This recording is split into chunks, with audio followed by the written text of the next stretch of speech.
Welcome, everybody. Thanks for joining us for today's Treehouse Interactive webinar. My name is Megan Ruskowski. I'm a marketing manager here at Treehouse Interactive. And today we're going to continue the Content Marketing Mechanics webinar series with Stephanie Sisler, Research Director for Serious Decisions. In today's webinar, the partner experience, creating the right content and adopting the right technology to deliver it. Now, before we get started, I'd just like to give you a brief overview of Treehouse Interactive for those that aren't familiar. Treehouse is a SaaS provider of award-winning products for partner relationship management and marketing automation platform. We're headquartered in Salt Lake City and we're founded in 1997. Our clients include small to medium-sized enterprises to global 1000s. Some of the names that you might recognize are Rackspace, SGI, Quantum, and National Instruments, just to name a few. We're a Salesforce CRM partner and member of the App Exchange. We're Oracle Gold partner and also a Microsoft Dynamics CRM partner. Now, just a little bit about our webinar philosophy. We've created these series of webinars just to bring you the latest information and best practices available in channel marketing. So we really strive to bring you the most current content from analysts and experts across different fields, and then really work to bring you real-world examples wherever possible so that you can see these best practices put into action. Now, just a little housekeeping. We are recording this webinar, so if you have to step away or drop off a little bit early, we will email you the link next week so you can watch it again or watch what you missed. As well as, we'd like to keep this session as interactive as possible, so please feel free to use the GoToWebinar panel to your right to submit questions as you get them along the way. We will take questions at the end. If we don't get to your questions, we will also display contact information for Stephanie so that you can reach out afterwards to get those questions answered. Next, I'd like to introduce you to Eric Flynn. Eric has been CEO of Treehouse Interactive for over 10 years. He comes from an extensive background in sales and marketing roles at Fujitsu, iOmega, and Quantum. He's a channel expert and has implemented hundreds of PRM and marketing automation systems in his past. And with that, Eric, I'm going to go ahead and turn it over to you. Thanks, Megan. I appreciate the introduction. And I have the distinct pleasure of introducing our guest speaker today. That is Stephanie Sisler from Serious Decisions. She's a research director for Serious Decisions. She's a channel and partner expert. 25 years plus experience working for and with reseller solution providers, two-tier distributors, and basically everything channel. And her topic today is one that many of our customers struggle with, having implemented well over 100 PRM systems. I can tell you one of the things that folks struggle with when putting together their first PRM implementation is deciding what content to use, where to get it, and how to put it together in a way that makes most sense for partners. And for those of you who have ever experienced this challenge or maybe thinking about PRM or your existing partner portal, today's session is going to be extremely valuable for you.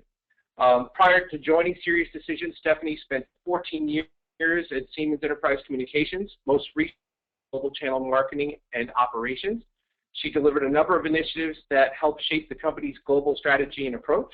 She also held senior level positions in channel sales and sales operations at Siemens and spent several years launching and driving sales of its SMB portfolio and through channel partners in North America.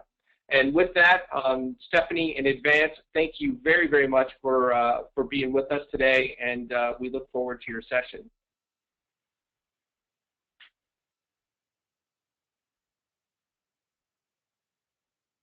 Stephanie, you may be on mute.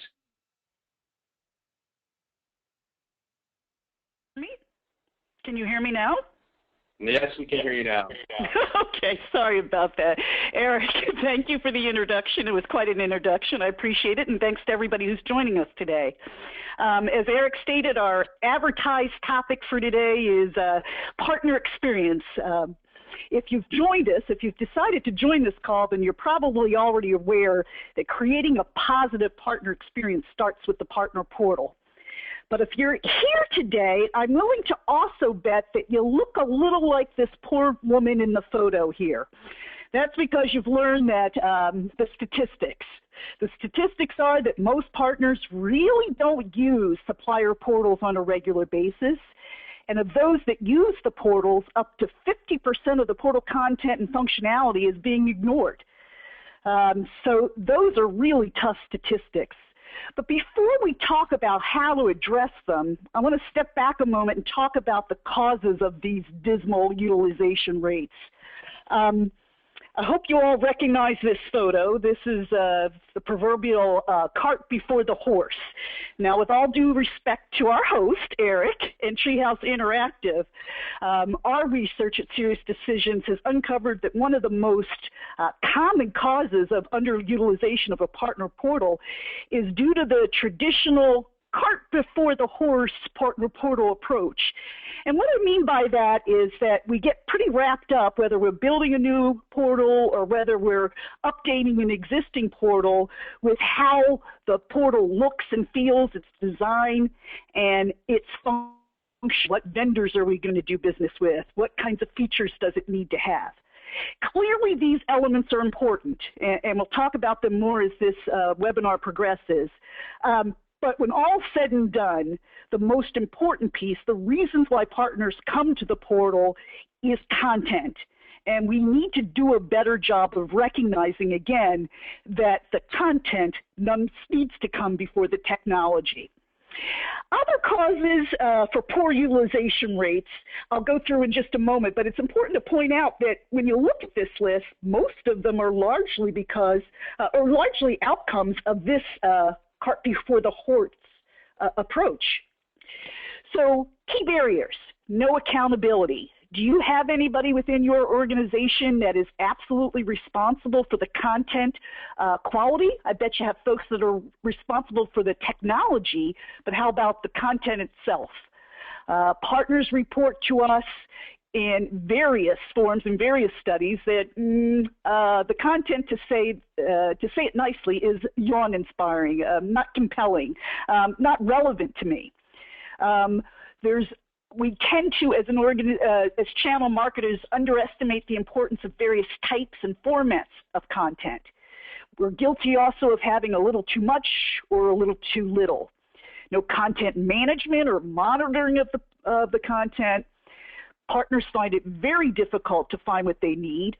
No strategy.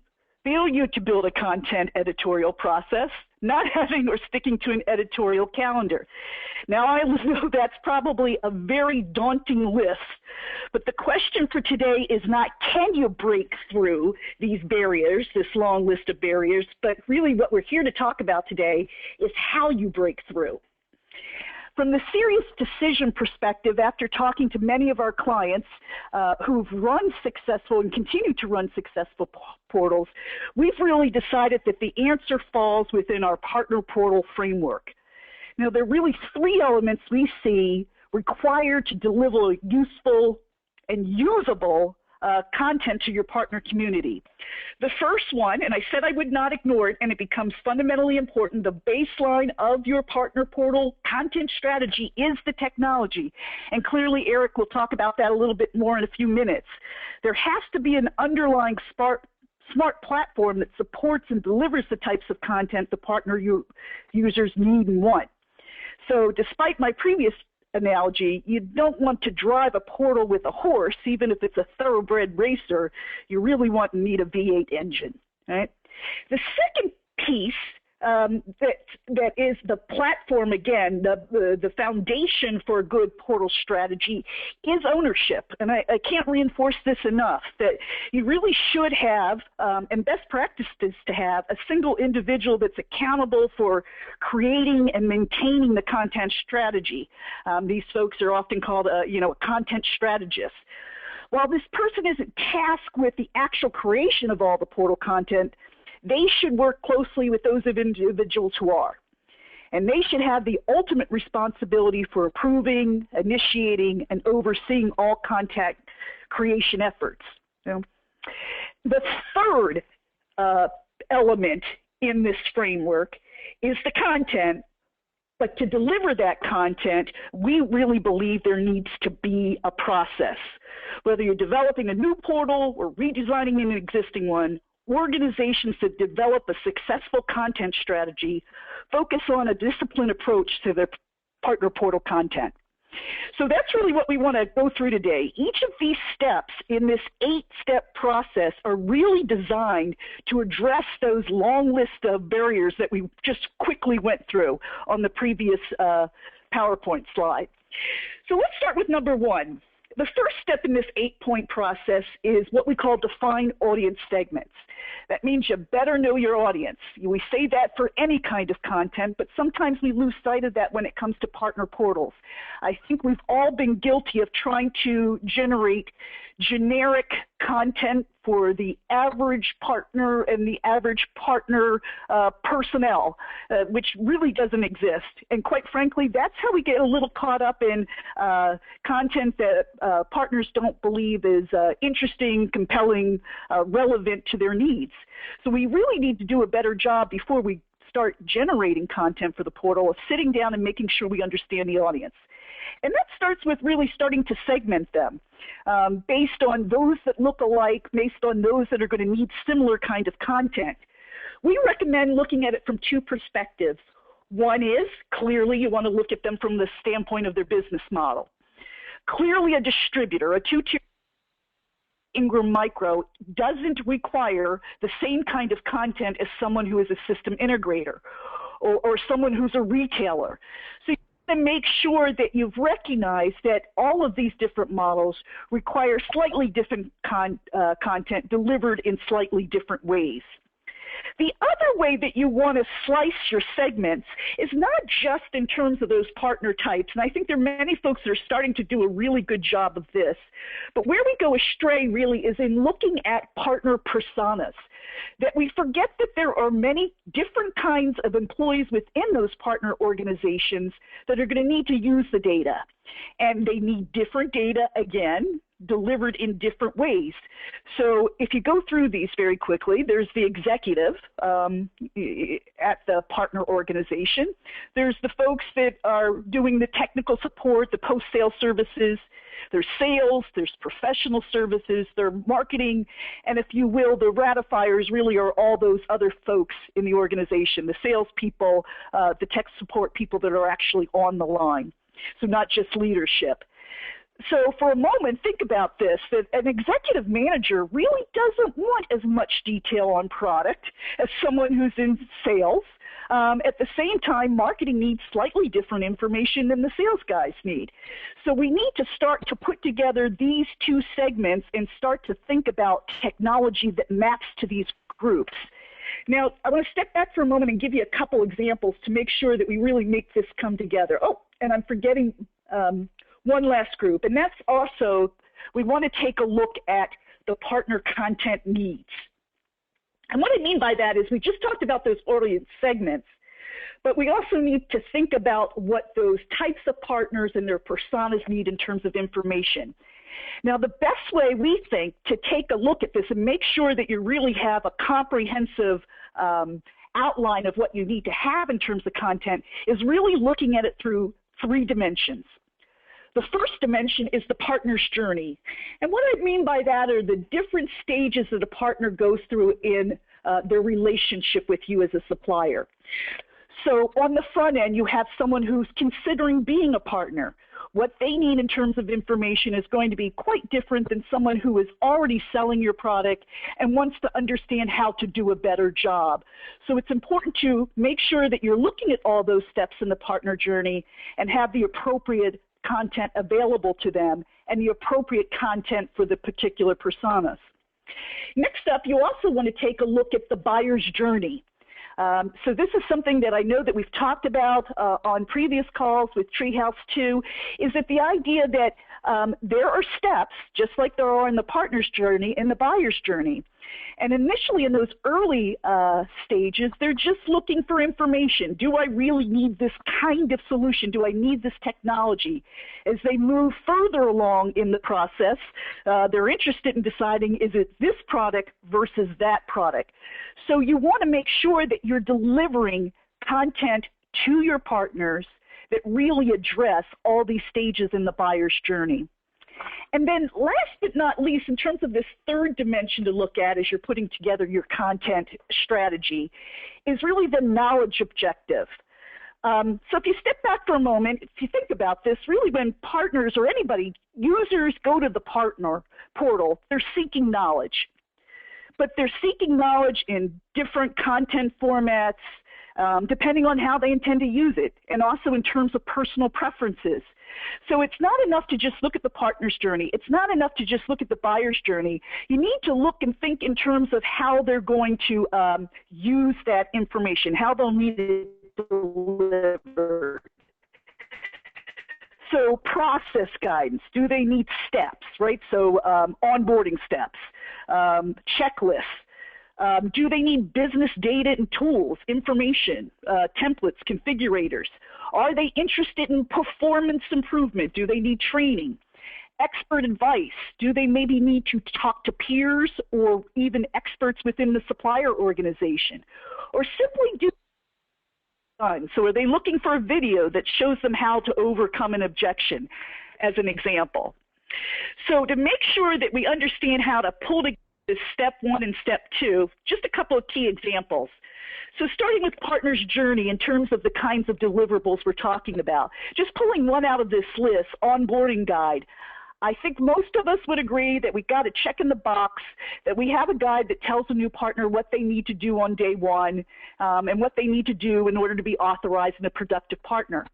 But if you think about it for a moment, those are usually generic tools built, again, for the average partner type, the average persona.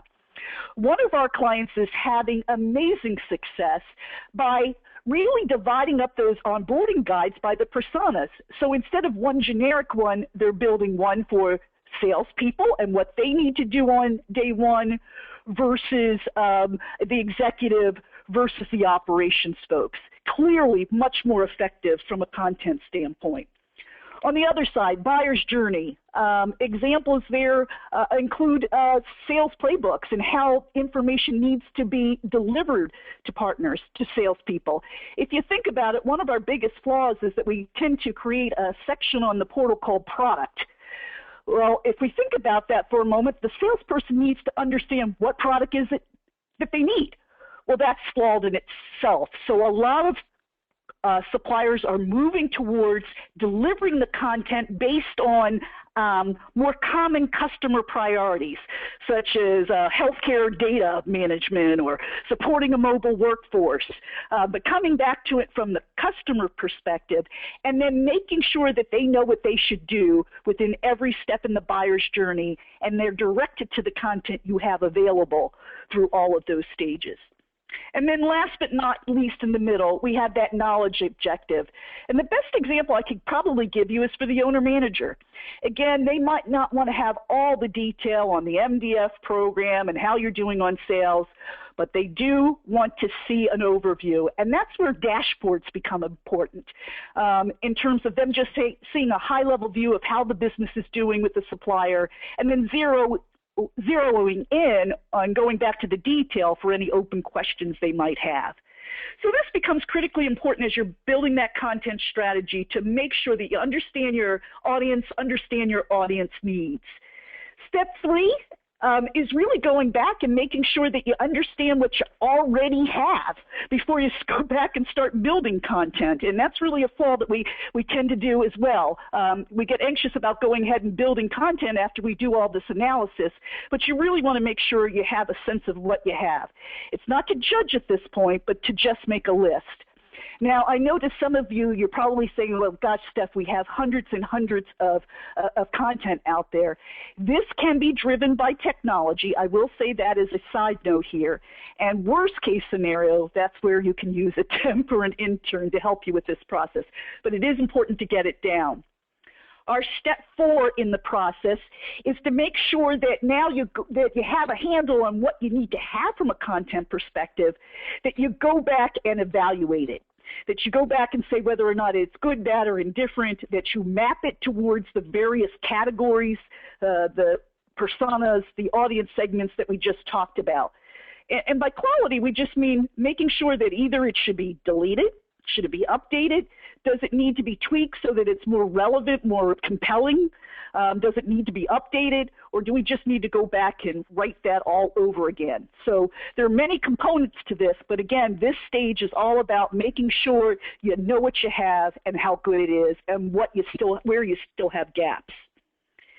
Next step in the process is, if you go back to that list of barriers that we talked about to partner portal utilization, one of them was inability to find what I need when I need it. So part of this process is not just about the content itself, but making sure that part of your content strategy includes a sitemap. So how are you going to lay out this information on your portal to make sure it's easy for partners to find? Now, we probably could dedicate a whole hour to this conversation, but very quickly, what you have in front of you is really just a best-in-class example of a portal. And if you take a look at this, what it's doing is going back to those partner personas. So instead of having something called products as a category, now you have areas dedicated to sales folks.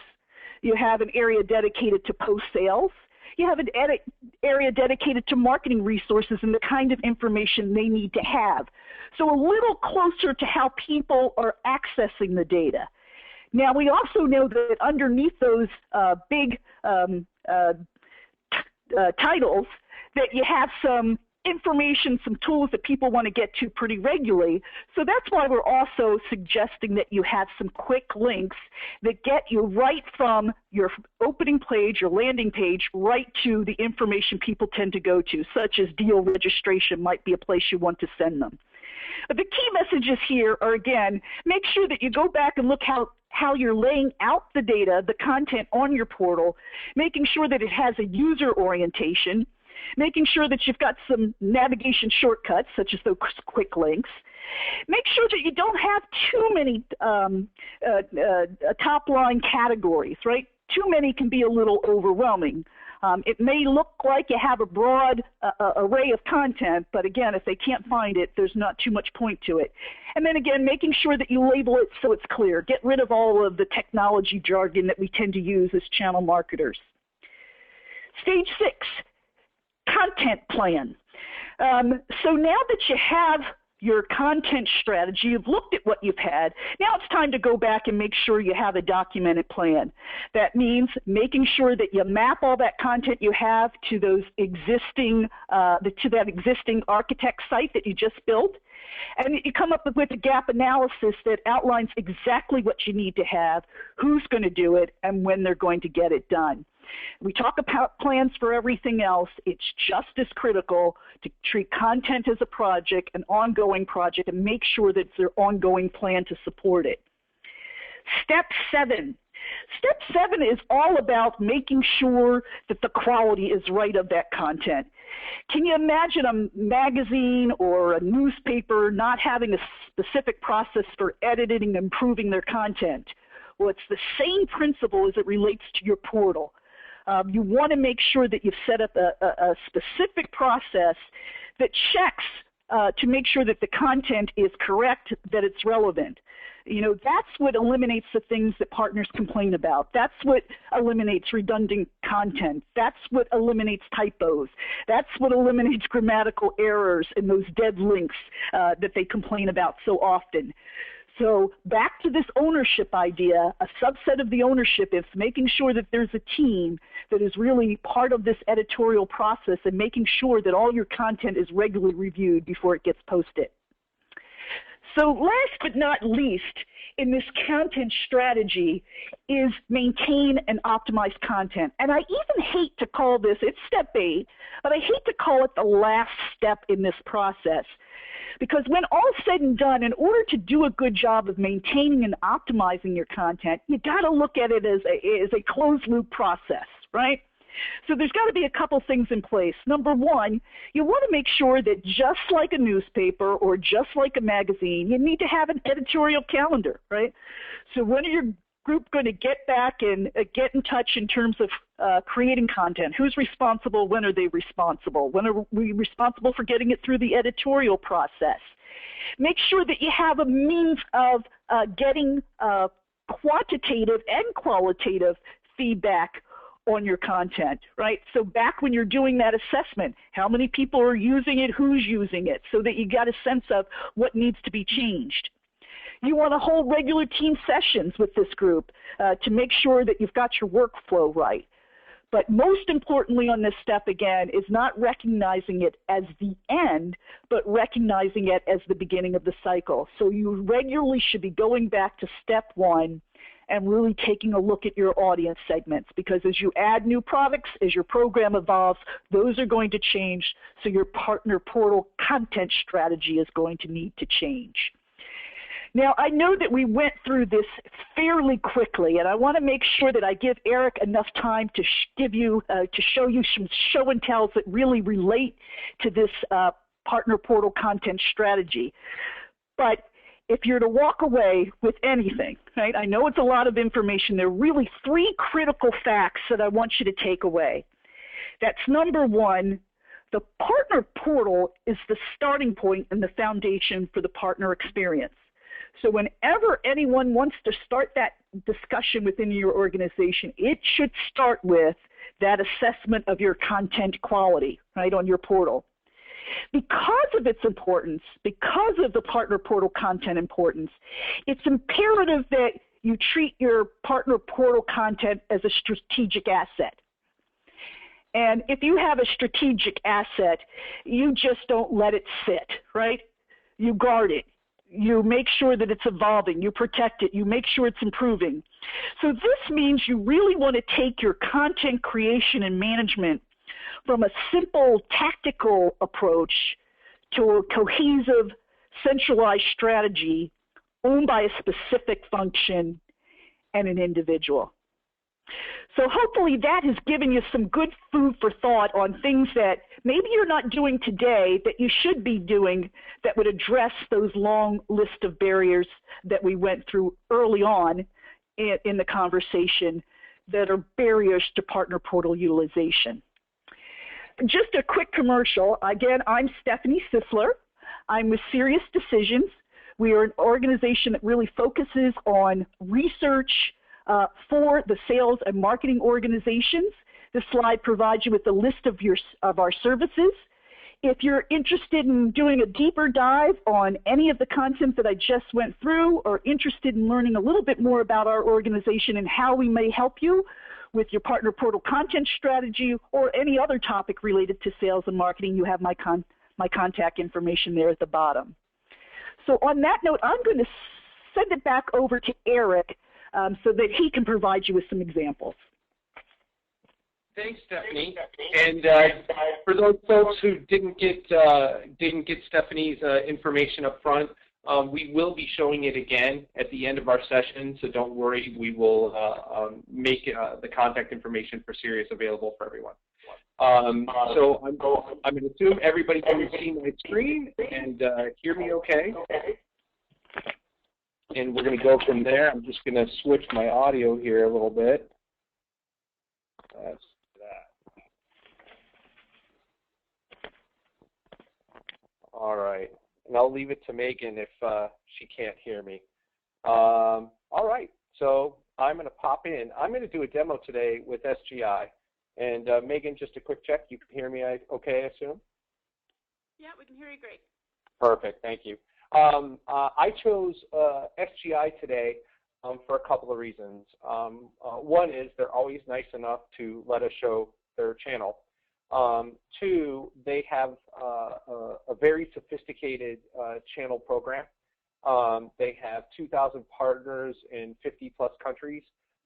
They are a perennial 5-star award winner. In fact, this is the 5th year in a row CRN has given them a 5-star award for their channel partner program. In fact, Allison Ryan, who's VP of Channels there, was named as one of 2014 CRN Women of the Year and part of the Channel Power 100. Their site features hundreds of pages of content. They have thousands of files. They have very complex needs in terms of securing their data by partner type, or what Stephanie referred to as personas, also by geography, also by explicit permission. So in terms of content, they're probably, to use a ski analogy, a double black diamond type partner program to take a look at. Some of the things that SGI does right. First is I show you the site. You're going to see that they followed a lot of what Stephanie talked about. They segment they started by segmenting their partners into different types or personas, and then within those major personas, they looked across disciplines, sales, marketing, support, management, etc., to determine what each of those personas needed. When we started with them years ago, they first inventoried all the things they had. It was a pretty complex installation. When we started working with them, they were integrating two different companies, Rackable Systems and SGI, and they basically take an inventory of all the content between the two companies, identifying gaps for new content, so identifying the needs of their partners. And then they spend an enormous amount of time, and they continue to spend an enormous amount of time organizing that data into easy-to-find areas. And you'll see, as Stephanie suggested, there's lots of areas, very easy for someone to navigate, a partner to navigate, to find the information they'll need, and I'll show you that. But also, they've got quick find items for the things that are most frequently used to make it easy for those partners to get what they need when they need it. They have dedicated resources to managing their content.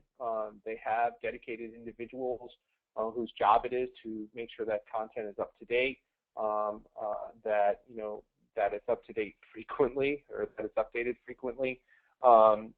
Those resources, who I know well, communicate, and this is something Stephanie spent a lot of time talking about, but we see a lot of folks make mistakes in this area, is communicating that you have a new program, or you have a program, or you have new content, or you've rearranged the existing content, and communicating with a purpose, communicating while focusing on the benefits to your partners. A lot of times we'll see communications, hey, we have this, we have that, versus, we have these new features which can allow you to do this, to enable you to make more money in this way, or reduce support costs in this way, or improve your service agreements with your end user customers in these ways. So communicating all this new content, these new benefits out to your partners is a big deal, and something I would recommend you focus on. And then, finally, the folks who manage the content here are always looking for new ways to help their partners. And one of the things I'll show you today is something that SGI recently implemented that we call secure search. So on top of making content easy to find, they've also, and organizing it on the web in a logical fashion, they've also, implemented the secure search, which now allows me to, use keywords, et cetera, those types of things to find content, to make it easier for me as a partner. So let's jump right in. So let's quickly take a tour of their home. So this is SGI's home page. I hope everybody's keeping up with me here. And what you'll notice here, a couple of quick things off the bat. Off to the right, my fast find bar. Stephanie talked about that.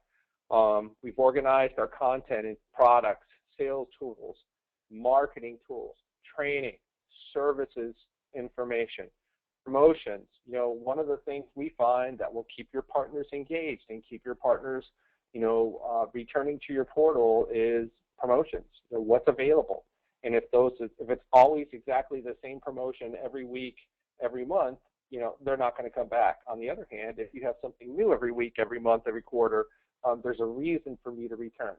Certainly, deal registration, opportunity registration, lead distribution, very important sales tools, and they have some industry-specific tools that are important for them. One of the things I mentioned up top is segmenting this content into personas. And the way that SGI chose to bifurcate their program was into distributors and resellers. And as most of us on this call will know, there's some needs that are the same and some information that's the same, but there's some information that's very, very different. Priceless at a very minimum is something that would be very different between a reseller and a distributor. Now, the partners can't really see this particular toggle I'm going to show you, but you notice it says authorized up here.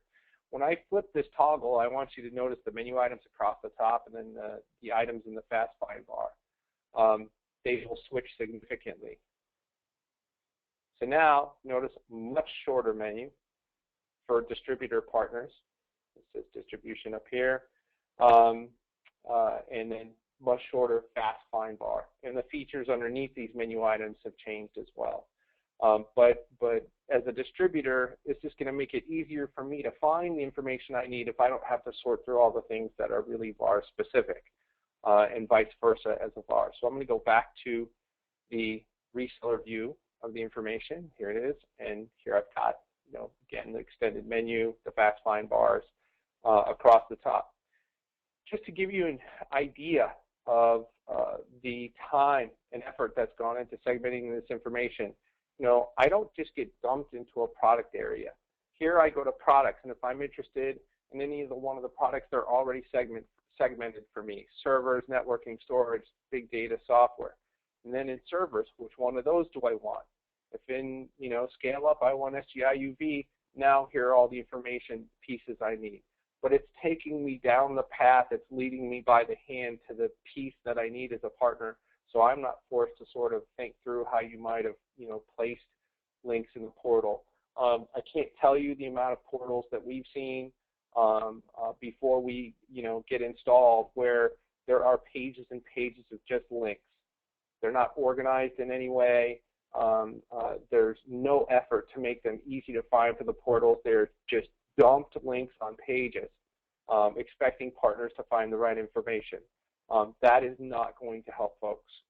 I have industry information here. Now, of course, I have sales tools. Now, as a salesperson, I'm certainly going to be concerned about price book and discounting. SGI has an extremely sophisticated pricing model that differs by country, but I'm logged in as a U.S. reseller, so I have access to the U.S. price book. If I had selected this menu item as an EMEA reseller, UK reseller, APAC reseller, I would see different information here. But certainly pricing, access to the online quoter, proposal resources, demo program, order status, the ability to go in and look and see where the status of a pending order is in real time, right here in my portal. I have access to my deal registration program, any leads I might have in the portal I have access to, and I can update these. Promotions, again, I have access to all the promotions that might be available to me. If I'm a service partner, all my services offerings are right here for me. And then training, one of the things I love about this portal is they've arranged their training into accreditation modules.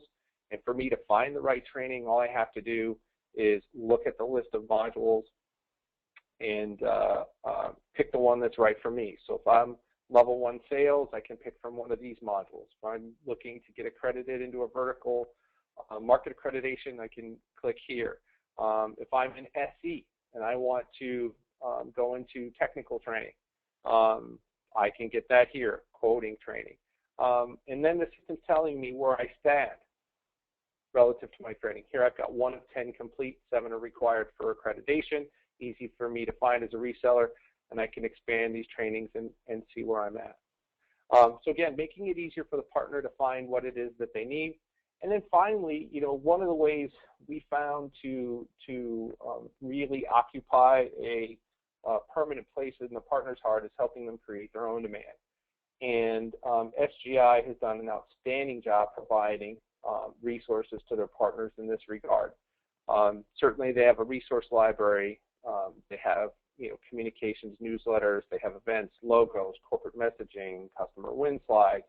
And then in their demand gen section, one of the things they do that I like and I find particularly interesting is they've provided on-demand automated email campaigns for their partners to use with their end users. So as a partner, I can look and say, hey, do I want an industry solution, storage solution, in this case, SGI UV solution, and really I can preview all of these and see where my logo would go, where my contact information, where my call to action will go, and all I have to do, and if you talk to Serious Decisions, they'll talk to you a lot about providing concierge-type services for your partners. All I have to do as a partner is upload my logo and upload my opt-in list. The rest is taken care of for me. You know, I may not have a big marketing department, but I can get a co-branded email with a call to action and automated notification of real-time leads for myself by using SGI's portal and using their branding resources, their marketing resources, and their marketing automation engine. Hopefully that makes sense to everybody. And then the last thing I want to show is their search technology, and you know what they've done here in their search is made it easy for me to use keywords. We've become a Google-driven society, and if I want to find, you know, in this case, I'm looking for something that has to do with the SGI UV product line. Here's a document that talks about that. If I want to look for, you know, UV sales guide.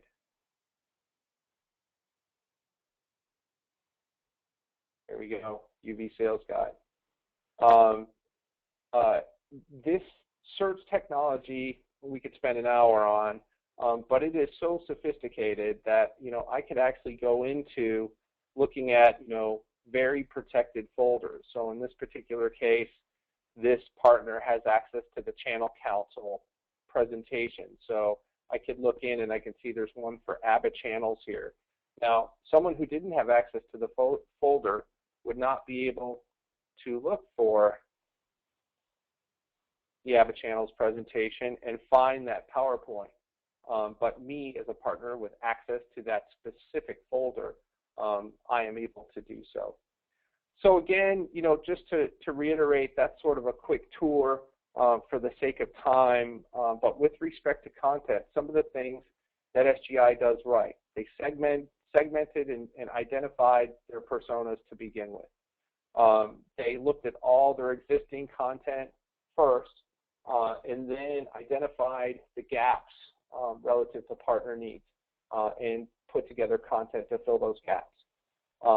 They organized their data into very easy to find areas. In fact, they went a step further by providing that, you know, Googleized search inside of a secure environment, which is extremely difficult to do, and made it easier for partners to use keywords or search by document metadata. You know, they can search over 220 file types to find the right type of content they need. They dedicate resources to their partner program and to managing the content.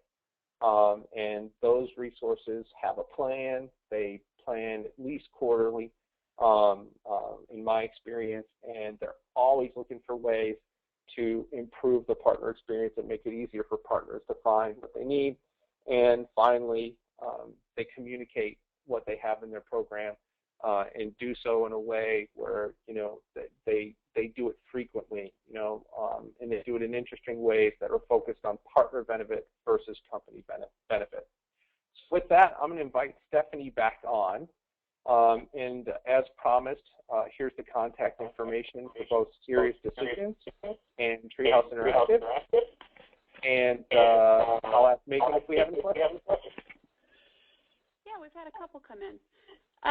Stephanie, is there a rule of thumb for how often you should update or provide partners with new content? Most of our clients who have a calendar, quite frankly, have something going up different every week. And it doesn't have to be big or elaborate. I know one client is putting up 5-minute videos on a weekly basis that are on a particular topic, so to reinforce training. It's just that simple. But to reinforce something that Eric said too, it's critically important to make sure that somewhere on your landing page that you're also pointing to that new content. That's what keeps them coming back. Okay, great.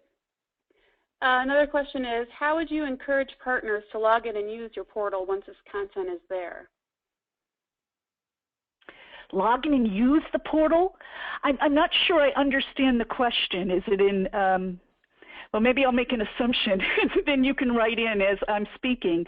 I think there's lots of philosophy that maybe that you need to have instructions or training on your web. I don't know if that's the thought process, but I think, Eric, and you tell me if you agree or disagree with this, that's the whole point of the architecture sitemap that we're recommending, that you really think through how you lay out that content. You want to make sure that it's intuitive, so you shouldn't have to explain those different categories. It really should be intuitive to the user. And if you're doing a good job of laying out what those quick links are, again, it should be intuitive to the user. But again, one way that you can make sure that they continue to use that is popping up new information on new content, but then also information that's relevant to them. And just tagging on to what Stephanie said there, I think the key is in the content you provide and keeping it current and up to date and providing a reason to come into the portal. If you provide a portal and then don't update it in 6 months or provide anything interesting or of new value in 6 months, there's no reason for your partners to come back. You know, deal registration, yeah, maybe. If you're giving out leads, maybe, yeah, I'm going to come back. But if you can augment those things with, you know, marketing programs, with new information about the market or your products that makes it easier for the partners to do business with you, more profitable for the partners to do business with you, they will come back to find that information. So provide them a reason in addition to the content, and they'll come back and they will utilize your portal. I'd also add to that is that you might want to think in terms of a push strategy too. So sending out email or having some correspondence with them that directs them back to that new content. So just don't make the assumption that you build it, they'll come. You're going to have to make sure that you continue to market that new content as well. Market the portal. Okay, great. I'd just like to reiterate to users as we close that the contact information you see on your screen, if you have any follow-on questions to the ones we just discussed, please feel free to reach out. Stephanie, I'd like to thank you for your great presentation today. I think that was a lot of really great information for everyone listening. Thank you for having me. Thanks to everybody joining. I'd like to second that, and thanks everybody for joining us today. All right, thanks everybody. Enjoy the rest of your day. Bye-bye. Bye.